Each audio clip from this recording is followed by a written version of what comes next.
So, Charlotte, part of your homework last week was you were going to call your cousin, connect with her, and then see if you and she could go out for coffee or do something. And did you do that? I did. It started off really well. Okay, great. We talked on the phone for a little while and Uh-huh. talked about getting coffee. And Great. then she started, making all these plans, what time and where, and I just froze. Okay. I don't know what happened. I was so ready, and then I just couldn't, and we didn't end up meeting up. Okay. So, first of all, I think it's really important that you see that you were able to make the phone call. Yeah. Because I think that's a pretty big step for you. And it means you got at least half of it, right? Because I can see you're upset you didn't go for coffee, but what's going through my mind is you made the phone call, and I think that is really important. Let's take a look at what happened that you didn't go for coffee. I think this might be a good time to use the Understand My Reaction worksheet, which we've done before. Okay? So I've got one right here, and let's just go through it. Okay, so the situation in this case would be, I guess it would be talking on the phone with your cousin when she started to make plans for coffee. Mm-hmm. Is that the moment when you froze? Yeah. Okay. Yeah. So I can see that was what was really hard. And your feelings at the time, what were they? I was feeling really anxious. Okay. And then when I was, freezing, I just felt embarrassed. Okay. Just So kind of anxious and embarrassed. And if we were to rate your anxiety 0 to 10, where would you put it? I put it probably around an 8. An 8, so pretty high. Yeah. And what about the embarrassed? Maybe a 7. A 7? Okay. So I just want to make sure to write all of this down. And then what about your physical reactions? What was going on in your body? I got really clammy and really sweaty. Okay. And I wasn't even in person, but I just felt myself tensing up. Okay. So kind of a whole, so I'm going to write down sweaty and clammy and kind of just really tensing up in your body. And again, if you were to rate it, this kind of the sweaty, clammy feeling, 0 to 10. I'd probably rate it a 7. A 7? Okay. And the tensing? Maybe a 6. A 6, so pretty high. And then what did you actually do when she started making all these plans?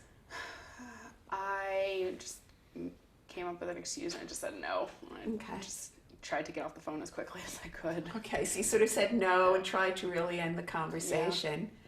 Yeah. And then what were your thoughts? What was going through your mind? I don't really know. I just was overwhelmingly anxious. I don't really know what I was thinking. I just was anxious. You were just anxious. Yeah. Okay. You know what I wanted? Sometimes it can be really hard, especially when we get very anxious, to identify our thoughts. I want to take you back to the situation and see if in your mind you go back there, if you can identify some of your thoughts. Can you remember where you were when you made the phone call? I was sitting in my room on my bed. Okay. That's why. Okay. And can you actually see your room and sort of feel yourself sitting on your bed? Yeah. Okay. Great. What color walls do you have? I have lilac walls. How lovely. Okay, so you're in your room with the lilac walls. You can feel yourself sitting on your bed. And you've got probably a phone. What kind of phone do you have? I still have a flip phone. You got a flip phone? Okay, so you got your flip phone in your hand. And can you hear her voice? Yeah, she's got this particularly scratchy voice. Okay, so she's got a kind of scratchy voice. Yeah. And what's she saying to you? She's saying, what'd she say? She said there's this new coffee shop right down the street that she wanted to check out. Okay. She was talking about meeting up there. Okay. And as she's saying that, what thoughts are going through your mind? I was just nervous, and I thought that she was probably gonna, look so great, and I was gonna go there and look disgusting, and she was able to tell I was depressed and that everything was wrong, and she was just gonna ask me about what happened, and I don't want to talk about that with her. Okay. And it just all bubbled over, and it just didn't want to do it anymore. Okay. So when you started having the thoughts of she's going to look great and I'm going to look terrible, and then I hear other thoughts of she's going to ask me and I don't want to talk about it. Yeah. Yeah. And that's when you started having all those thoughts. That's when the anxiety really came. Yeah. Okay. I can see those are hard. Like just thinking back, it's really hard. Yeah, it's embarrassing. I wanted to do it. And not being able to. But if those were the kinds of thoughts you were having, it makes sense to me it'd be really hard. Mm-hmm. I'm wondering, did you actually get an image when you got so distressed and started thinking she's going to look great, going to look awful? Did you get a picture in your mind of what it would be like to go out for coffee with her? Yeah, I got this image of just everything going horribly wrong, and that by the end of it, I was just going to be more upset and tensed and frustrated, and all these, just everything was going to go horribly wrong. Horribly wrong. And did you actually see anything specifically happen that would be going horribly wrong? I was worried that she was going to ask me about it, and I was going to get red and, and just sweaty. Mm-hmm. And I don't know. And that it would just be awful. Yeah.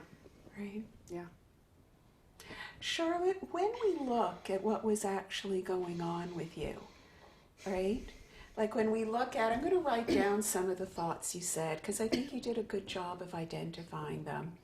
So one thing is you did have an image, right?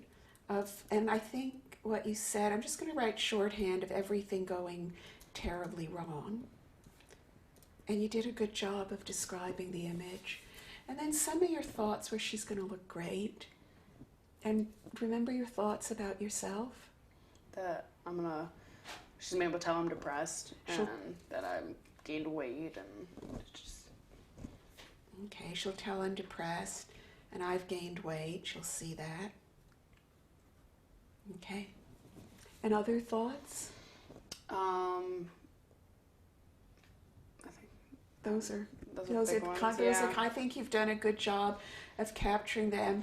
When I look at what was going through your mind, it makes sense to me it would be really hard to go out for coffee with her. What do you think when we kind of lay it out like this? I mean, when I look at it like this, it's no wonder I was so anxious, but... Yeah. I think you're right. It is no wonder that you were so anxious. What I want to do next is spend a little bit of time looking at the thoughts and images that go through your head. I know that's really hard to do because they are painful. But I think if we look at this, it's pretty clear that they're driving a lot of the anxiety. And as hard as it's going to be, I think it's important we look at them. Okay. What we saw here is that Charlotte's image was probably more of a catastrophic image than what would happen in reality. Because the chances of going out with a cousin or a friend who you're close to and having it be just really awful and having the person grill you on the assault is probably pretty small. Chances are the person would be happy to see Charlotte and that they might ask her how she was, but if she didn't want to talk about the assault, they'd probably move on to something else. Even though it was emotionally difficult for Charlotte to let me know what her image was and her thoughts, this is a good example of how once we have them out on the table, together Charlotte and I in subsequent sessions could look at them.